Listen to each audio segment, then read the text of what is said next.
राम मंदिर ट्रस्ट की ओर से अब ये बदलाव ऐसे समय में किया जा रहा है। आपको बता दें कि जब राम मंदिर से जुड़े प्रशासनिक कामों और दान व्यवस्था और संचालन को लेकर लगातार सवाल उठ रहे थे, ट्रस्ट अपनी व्यवस्थाओं को और भी ज्यादा मजबूत करने की दिशा में कदम उठा रहा है। नए सचिव की नियुक्ति को इसी प्रक्रिया का हिस्सा माना जा रहा है और जगदीश आफले का नाम राम मंदिर निर्माण कार्य से पहले जुड़ा हुआ है।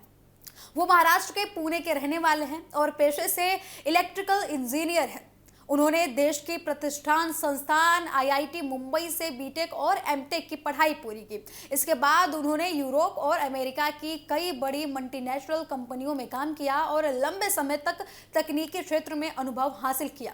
रिटायरमेंट के बाद जगदीश आफले भारत लौटे और राम मंदिर निर्माण कार्य से जुड़े कार्य करने लगे। अब अयोध्या में मंदिर निर्माण का काम शुरू हुआ, तब उन्होंने परियोजनाओं का प्रबंधन यानी कि प्रोजेक्ट मैनेजर के तौर पर वहां पर अपनी सेवाएं दी थी। खास बात यह रही थी कि उन्होंने ये जिम्मेदारी बिना वेतन के निभाई थी। मंदिर निर्माण की तकनीकी और व्यवस्थागत जरूरतों को पूरा करने में उनकी अहम भूमिका रही है और माना जा रहा है कि मंदिर निर्माण से जुड़े उनके लंबे अनुभव और प्रशासनिक समझ को देखते हुए ट्रस्ट ने उन्हें सचिव पद की जिम्मेदारी देने का फैसला किया है। सचिव का पद ट्रस्ट में काफी महत्वपूर्ण माना जा रहा है क्योंकि इससे जुड़े कई प्रशासनिक और प्रबंधन संबंधित कार्य इसी की निगरानी में किए जाएंगे।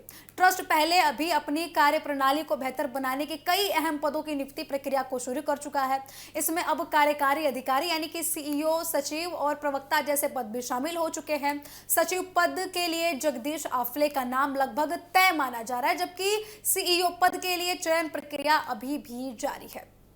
लगातार हजारों, आपको बता दें कि दर्ज कराई जा रही है। इस चयन प्रक्रिया में हजारों लोग अप्लाई कर रहे हैं। सीईओ पद के लिए राम मंदिर में काफी ज्यादा जो है वो याचिकाएं आपको देखी जा सकती हैं और लगातार आपको बता दें कि राम मंदिर में सीईओ पद के लिए प्रक्रियाएं चलाई जा रही हैं, हायरिंग प्रक्रियाएं चल रही है। सीईओ पद के लिए एक बड़ी संख्या में आवेदन की बात तो है ही, लेकिन इसके अलावा आपको बता दें कि लगातार ये भी अटकलें लगाई जा रही हैं कि इसके लिए एक समिति बनाई जाएगी और उम्मीदवारों का चयन समिति के तहत किया जाएगा। प्रक्रिया पूरी होने के बाद कई पदों से आपको बता दें कि उनको कई प्रकार की कई प्रक्रियाओं से उनको गुजरना पड़ेगा और जो पद पर पहले से आश्रित हैं उनको काफी ज्यादा प्राथमिकता दी जाएगी। इसके अलावा ट्रस्ट ने जगदीश आफले को भारतीय स्टेट बैंक यानी कि एसबीआई में अधिकृत हस्ताक्षरकर्ता नियुक्त करने का भी फैसला किया है।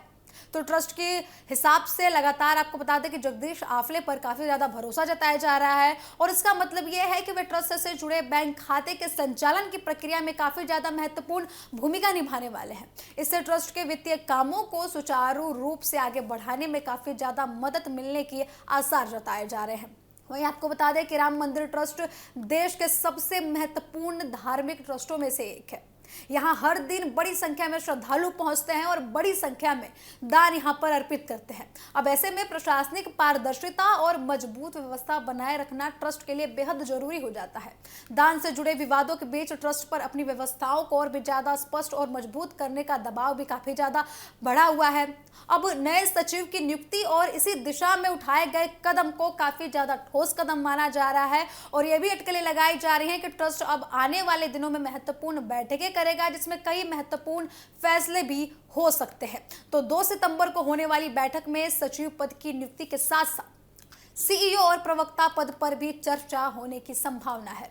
इसके अलावा ट्रस्ट के कामकाज को बेहतर बनाने और भविष्य की योजनाओं को लेकर फैसले किए जा सकते हैं।